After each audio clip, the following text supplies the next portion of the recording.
کے لیے اذان دی جائے تو اللہ کے ذکر یعنی خطبہ اور نماز کی طرف دوڑ پڑو اور کاروبار چھوڑ دو، یہ تمہارے لیے بہتر ہے اگر تم جانتے ہو۔ اور اسی طرح رسول اللہ صلی اللہ علیہ وسلم نے فرمایا کہ ہر بالغ شخص پر جمعہ کے لیے جانا فرض ہے، لیکن اس کے ساتھ کچھ لوگ ایسے ہیں جو جمعہ کی فرضیت سے مستثنیٰ ہیں، اور ان میں غلام، عورت، بچے اور مریض ایسے لوگ ہیں جن پر جمعہ فرض نہیں ہے۔ رسول اللہ صلی اللہ علیہ وسلم نے فرمایا ہر مسلمان پر واجب ہے کہ وہ مسلمانوں کے ساتھ جمعہ ادا کرے سوائے 4 قسم کے لوگوں کے: غلام، عورت، بچہ اور مریض۔ اور یہ درج والا جو لوگ ہیں ان کے جمعہ پڑھنے کی اجازت ہے، بلکہ اگر ان کے لیے جمعہ ادا کرنا ممکن ہو تو انہیں چاہیے کہ حد الوسع کوشش کریں کہ جمعہ ادا کریں تاکہ ان کی تربیت بھی ہو سکے۔ اور رسول اللہ صلی اللہ علیہ وآلہ وسلم اور خلفائے راشدین کے دور تک یہ سب لوگ جمعہ کی نماز میں حاضر ہوتے تھے۔ اور جمعہ میں عورتوں کے جانے کی وہی شرائط ہیں جو عام نمازوں کے لیے مسجد میں جانے کی شرائط ہیں، اور پردے کا خصوصاً اہتمام کر کے باریک کپڑے پہن کر نہ جائیں، خوشبو لگا کر نہ جائیں، اور کسی ایسے راستے کا انتخاب کریں جہاں مردوں کے ساتھ اختلاط ہونے کا کوئی چانس نہ ہو۔ اور نماز جمعہ کے ساتھ احتیاطی نماز ظہر پڑھنے کا ثبوت کسی حدیث سے نہیں ملتا، اور یہ ناجائز ہے۔ اس کے علاوہ کچھ حالتیں ایسی ہیں جن میں آپ کو جمعہ نہ پڑھنے کی رخصت ملتی ہے۔ تو ایک تو یہ ہے کہ حالت سفر میں کہ رسول اللہ صلی اللہ علیہ وآلہ وسلم نے دوران حج میدان عرفات میں جمعہ ادا نہیں کیا تھا، بلکہ نماز ظہر پڑھی تھی، اور اسی طرح خوف کی حالت میں، اور اگر بارش کی وجہ سے مسجد میں جانا مشکل ہو تو بھی جمعے کی رخصت ہے، تو آپ گھر پر ہی ظہر کی نماز پڑھیں۔ جمعے کی نماز کی رخصت ہے، لیکن ظہر آپ نے ہر صورت ادا کرنی ہے۔ عید اور جمعہ ایک ہی دن اگر اکٹھے ہو جائیں تو عید پڑھنے والوں کے لیے جمعہ کی رخصت ہے، البتہ امام کو جمعہ پڑھانا چاہیے تاکہ جو جمعہ پڑھنا چاہیں وہ محروم نہ رہ جائیں، اور جو لوگ نماز جمعہ میں شریک نہ ہو سکیں انہیں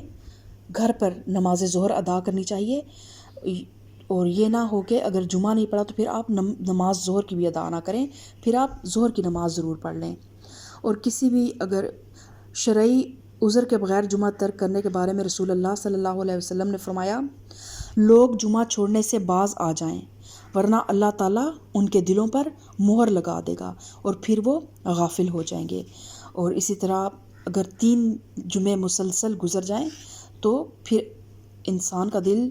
جو ہے اس پہ اللہ تعالیٰ ایک پکی مہر لگا دیتا ہے۔ تو اس لیے کوشش، اللہ تعالیٰ نے جمعے کا دن جو ہے نا وہ تجدید ایمان کا، تجدید وفا کا دن ہوتا ہے، کہ اگر انسان ورکنگ ڈیز میں 5 دن جو بھی اس کی 6 دن مصروفیات رہتی ہیں، اگر اس سے کوئی نماز میں کمی کوتاہی ہو بھی جاتی ہے تو جب وہ جمعے کو دوبارہ مسجد جاتا ہے، ایک بار دوبارہ اس کا جب مسجد کے ساتھ رابطہ بحال ہوتا ہے تو بعض اوقات پھر یہ جب وہ ظہر کی نماز پڑھنے جاتا ہے تو پھر اس کا اثر بھی مسجد میں ہی پڑھنے کو دل کرتا ہے، اور اس طرح پھر با جماعت نماز کی ایک عادت بھی انسان میں ڈیولپ ہو جاتی ہے۔ تو جمعہ جو ہے وہ تجدید ایمان کا ایک دن ہے۔ اور آپ صلی اللہ علیہ وسلم نے فرمایا جس شخص نے محض سستی کی وجہ سے 3 جمعے چھوڑ دیے اللہ تعالیٰ اس کے دل پر مہر لگا دیتا ہے۔ اور اسی طرح رسول اللہ صلی اللہ علیہ وسلم نے فرمایا یقیناً میں نے ارادہ کیا ہے کہ میں کسی شخص کو نماز پڑھانے کا حکم دوں، پھر جا کر ان لوگوں کے گھروں کو جلا دوں جو بلا عذر جمعہ سے پیچھے رہ جائیں۔ اور جمعے کے دن نماز فجر کی قرات کے بارے میں سیدنا ابو ہریرہ رضی اللہ تعالیٰ عنہ فرماتے ہیں کہ نبی کریم صلی اللہ علیہ وسلم جمعے کے دن نماز فجر میں سورہ سجدہ اور سورہ دہر کی تلاوت کیا کرتے تھے۔ اور اس کے علاوہ فجر کی نماز میں اگر آپ، کیونکہ یہ صورتیں لمبی ہیں، اگر کوئی نہیں بھی ان کی پابندی کر سکتا تو وہ جو بھی صورت پڑھتا ہے وہ پڑھے، لیکن جمعہ کے دن خصوصاً سورہ کہف پڑھنے کی بہت زیادہ فضیلت ہے۔ رسول اللہ صلی اللہ علیہ وسلم نے فرمایا جو شخص جمعہ کے دن سورہ کہف تلاوت کرے تو اسے آئندہ جمعہ تک نور سے روشنی نصیب ہوگی۔ تو قیامت کا جو دن ہوگا جس میں ہر طرف ظلمت ہی ظلمت اور اندھیرا ہی اندھیرا ہوگا اور ہر انسان اپنے گناہوں کے اندھیروں میں ڈوبا ہوگا، تو اس وقت ہمیں نور کی بہت زیادہ ضرورت ہوگی، اور مومنوں کا نور جو ہے وہ ان کے سینوں سے نکل کے ان کے آگے، ان کی دائیں طرف سے ان کے سینوں سے نکل کے ان کے آگے آگے ان کی رہنمائی کر رہا ہوگا۔ تو جو لوگ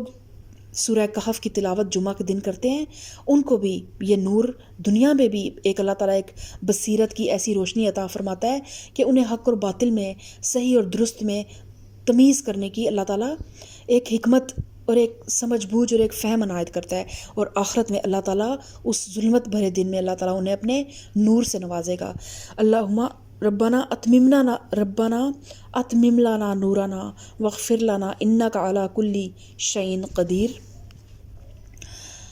اور جمعے والے دن جن کاموں سے منع فرمایا گیا ان کے بارے میں رسول اللہ صلی اللہ علیہ وسلم نے فرمایا،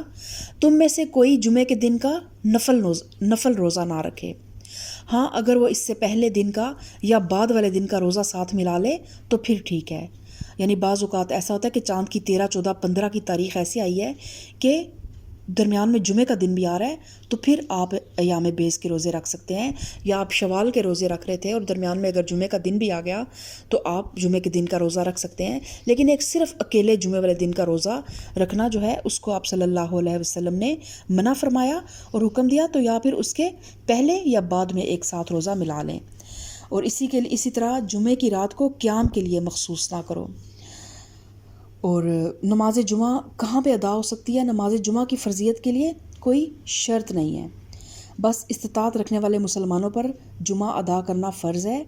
اور اللہ تعالیٰ نے بغیر کسی تخصیص کے فرمایا کہ اے اہل ایمان، جب جمعہ کے دن نماز کے لیے اذان دی جائے تو اللہ کے ذکر کی طرف دوڑ پڑو اور کاروبار چھوڑ دو۔ تو ہر بالغ شخص پر نماز جمعہ کے لیے جانا فرض ہے، اور بعض لوگوں نے نماز جمعہ کے لیے کئی شرائط لگا رکھی ہیں، مثلاً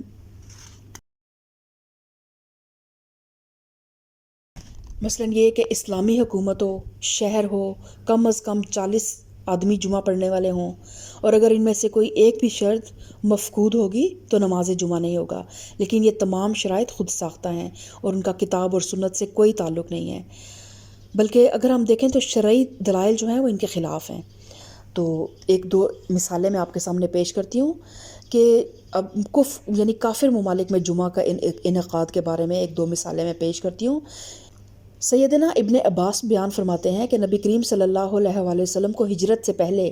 مکہ میں جمعہ پڑھنے کی اجازت دی گئی تھی، لیکن رسول اللہ صلی اللہ علیہ وآلہ وسلم کے لیے کفار کی شدید مخالفت کی وجہ سے مکہ میں جمعہ کی ادائیگی ممکن نہ تھی، لہٰذا آپ صلی اللہ علیہ وآلہ وسلم نے مصعب بن عمیر کو، جو مدینہ میں نمائندہ رسول تھے، خط لکھ کر جمعہ ادا کرنے کا حکم دیا، تو سیدنا مصعب نے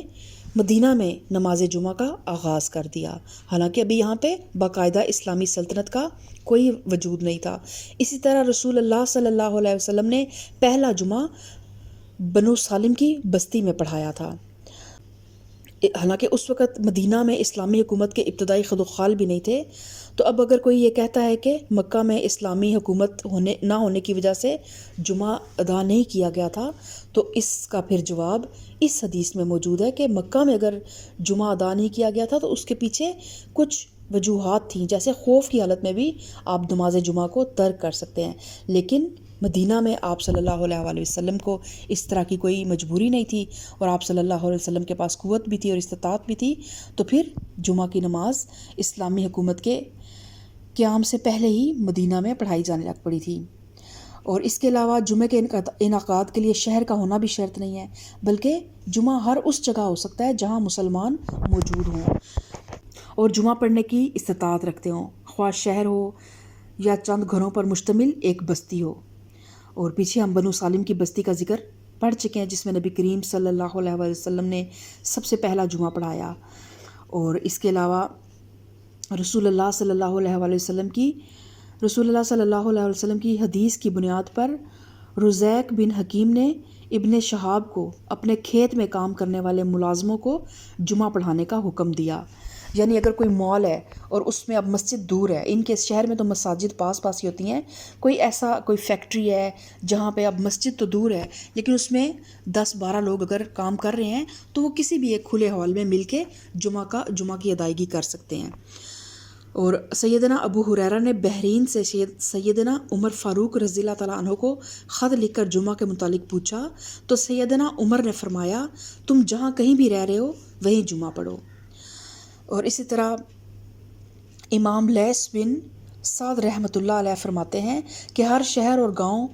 کے جہاں نماز کی جماعت ہو وہاں کے رہنے والوں کو جمعہ کا حکم دیا گیا ہے، اور اہل شہر اور اس کے ساحلی علاقوں کے لوگ سیدنا عمر اور سیدنا عثمان کے دور خلافت میں جمعہ پڑھا کرتے تھے۔ تو درج بالا تمام روایات سے ثابت ہوتا ہے کہ دیہات اور کھیت وغیرہ یا کوئی ایسی جگہ جہاں مسلمان ہوں اور وہ جمعہ پڑھ سکتے ہوں تو انہیں جمعہ ادا کرنا چاہیے۔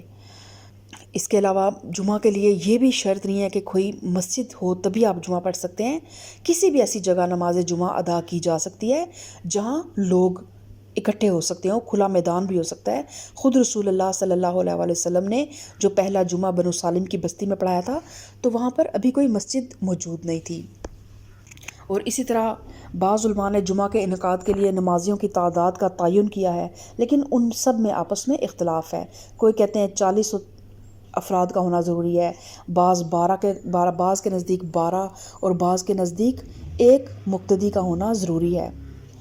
لیکن علامہ البانی رحمۃ اللہ فرماتے ہیں کہ جمعہ کے انعقاد کے لیے قرآن اور سنت نے کوئی عدد متعین نہیں کیا، اگر کسی حدیث میں عدد کی شرط عائد کی گئی ہے تو وہ ضعیف ہے۔ اور اسی طرح امام شوکانی رحم اللہ فرماتے ہیں جمعہ عام نماز کی طرح ہے، جس طرح عام نماز کے لیے تعداد کی شرائط نہیں، اسی طرح جمعہ کے لیے بھی کوئی شرط نہیں ہے، بس خطبہ دینے والا اور سننے والا موجود ہو تو جمعہ منعقد ہو جائے گا۔ تو یہ جمعہ کے متعلق چند اہم مسائل تھے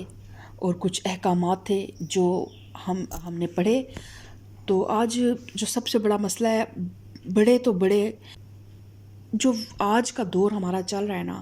ہمارے بچے عیدین سے، جمعے کی نمازوں سے اور بہت دور ہیں، بلکہ وہ عام 5 وقت کی نماز سے ہی پوری جو ہے نا ہماری مائیں گھرداریوں میں بچوں کو پالنے میں، بچوں کو سنبھالنے میں اتنی مصروف ہیں کہ انہیں بعض اوقات اپنی نمازیں ان کی ضائع ہو جاتی ہیں۔ اور اسی طرح مرد حضرات جو ہیں وہ روزگار کے سلسلے میں ان کی جاب ٹائپ ایسی ہے، یا اتنا زیادہ ان کے ذہن میں ایک چیز یہی ہوتی ہے کہ دنیا ان کی پہلی پرائیورٹی ہے کہ ہم نے دنیا کمانی ہے، اس کے بعد جو ٹائم بچ جائے گا اس میں جو نماز حصے میں آ جائے گی وہ پڑھ لیں گے، اور جو رہ گئی سو رہ گئی۔ تو یہ ہم قرآن پاک میں کئی بار پڑھ چکے ہیں نا کہ سامانن قلیلاً کے بدلے اپنی آخرت کو نہ بیچیں، اور اپنے آپ کو بھی اور اپنے بچوں کو بھی، اپنے اہل و عیال کو اللہ کے دین کے ساتھ جوڑیں، ان تمام سنتوں کے ساتھ، جمعۃ المبارک کے ساتھ جوڑیں، عیدین کے ساتھ جوڑیں۔ ہمارے بچوں کو ہیلووین اور ہمارے بچوں کو جو بھی ہندوانہ یا مغرب کی جو بھی فنکشنز ہیں، کرسمس ہے، ویلنٹائنز ڈے ہے، اس کے بارے میں ہمارے بچوں کو ایک ایک دن، ایک ایک تاریخ یاد ہوتی ہے، اس کے تمام ان کو کلرز پتہ ہے ہم نے کیا کرنا ہے اور کیا نہیں کرنا، اور ان کے تمام جو بھی ان کی فضولیات ہی میں ان کو کہوں گی وہ ان کا بڑا اہتمام کرتے ہیں، لیکن اپنے دین سے بالکل بے بہرا ہیں۔ عید کا دن جو مسلمانوں کے لیے اللہ تعالیٰ نے پورے سال میں 2 دن اتنے خوبصورت رکھے ہیں کہ مسلمان جو ہیں وہ اپنے تمام غموں کو بھلا کے ایک بار دوبارہ اللہ تعالیٰ ان کو تازہ دم کرتا ہے، عید کا تحفہ انہیں دیتا ہے۔ اور لیکن ہمارے بچے تو بچے بڑے بھی جو ہیں وہ عیدین نہیں پڑھتے، عید کی نماز سے محروم ہیں۔ اپنے بچوں کو جگائیں، اپنے بچوں کو ساتھ لے کے جائیں، انہیں اپنے دین سے ان کا تعارف کرائیں، انہیں پتہ چلے کہ ہمارا دین کتنا خوبصورت ہے۔ اس طرح جمعہ کی نماز میں خود بھی جائیں، اپنے بچوں کو بھی لے کر جائیں، تاکہ انہیں پتہ چلے کہ ہمارا کس عظیم دین سے ہمارا تعلق ہے اور کتنا خوبصورت دین ہے جو ہمیں ہر سال میں بھی مختلف مواقعوں پہ خوشیاں دیتا ہے، انٹرٹین کرتا ہے۔ اس طرح ہر ہفتے میں ایک بار پھر وہ ہمیں ایک تازہ دم کرتا ہے، دوبارہ ایک ہمارے ایمان کی تجدید کرتا ہے۔ اور جمعہ ہی ایک ایسی چیز ہے کہ جب آپ جمعے سے آغاز کرتے ہیں مسجد جانے کا تو آہستہ آہستہ اللہ تعالیٰ مسجد سے دل لگا دیتا ہے، اور اپنے بچوں کو خصوصاً مساجد میں لے کر جائیں۔ اللہ تعالیٰ نے بے نمازی کے انجام کے متعلق اللہ تعالیٰ سورہ مریم میں فرماتا ہے فخلف من بعدہم خلف اضاعوا الصلاة واتبعوا الشہوات فسوف یلقون غیا۔ پھر ان کے بعد نالائق لوگ ان کے جانشین بنے جنہوں نے نماز ضائع کی اور خواہشات کے پیچھے لگ گئے، وہ عنقریب اس گمراہی کے انجام سے دوچار ہوں گے۔ اور رسول اللہ صلی اللہ علیہ وآلہ وسلم نے بے نمازی کا ذکر کرتے ہوئے فرمایا جس نے نماز کی حفاظت کی تو قیامت کے دن یہ نماز اس کے لیے نور، دلیل اور نجات کا سبب ہوگی، اور جس نے اس کی حفاظت نہ کی اس کے لیے قیامت کے دن کوئی چیز دلیل، نور اور نجات کا سبب نہ ہوگی، اور وہ شخص قارون، حامان، فرعون اور ابی بن خلف کے ساتھ ہوگا۔ اور جنتی لوگ جب جہنم میں جانے والوں سے پوچھیں گے نا کہ آپ جہنم میں کیوں گئے، تو وہ جواباً کہیں گے قالوا لم نکو من المصلین،